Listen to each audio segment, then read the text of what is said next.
ये सब देखकर वो सिर्फ मोमबत्ती लेकर बिजली की लाइन चेक करने चली गई, लेकिन मुड़कर देखा तो डर से सहम गई, क्योंकि निक इस समय मोबाइल की टॉर्च जलाकर फ्रीजर के अंदर का खाना सड़ तो नहीं रहा, ये देख रहा था।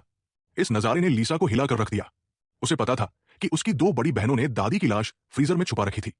वो झटपट फ्रीजर का ढक्कन बंद कर देती है और निक को चुप कराने के लिए तुरंत उसका मुंह दबा देती है। ये देख निक अब फ्रीजर की जांच की परवाह नहीं करता और लीसा को गोद में उठाकर सीधे ऊपर वाले कमरे में ले जाता है। कुछ देर के जुनूनी पलों के बाद निक अपना असली काम ही भूल जाता है और तीनों बहनों के साथ उलझ जाता है।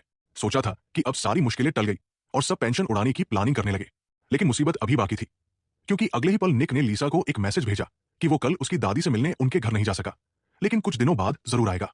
ये सुनकर तीनों बहनें डर के मारे कांप गई, लेकिन पेंशन छोड़ना भी नहीं चाहती थी। काफी सोच विचार के बाद लीसा ने अपनी खूबसूरती का इस्तेमाल कर जिम्मेदार अधिकारी को मिलने बुलाया और इशारों में पूछा कि अगर कोई पेंशन धोखाधड़ी करते पकड़ा जाए तो अंजाम क्या होगा। निक ने साफ कहा, अगर पकड़े गए तो जेल जाना तय है। यह सुनकर लीसा की रूह कांप गई। वो किसी हाल में थोड़े पैसों के लिए जेल नहीं जाना चाहती थी।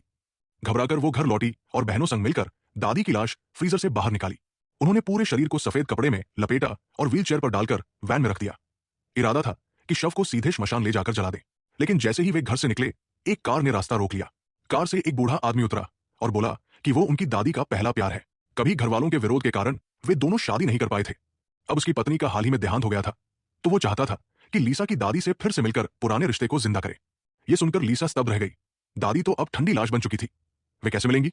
मजबूरी में लीसा ने झूठ बोला कि दादी की तबीयत ठीक नहीं है, इसलिए वे किसी से नहीं मिल सकती।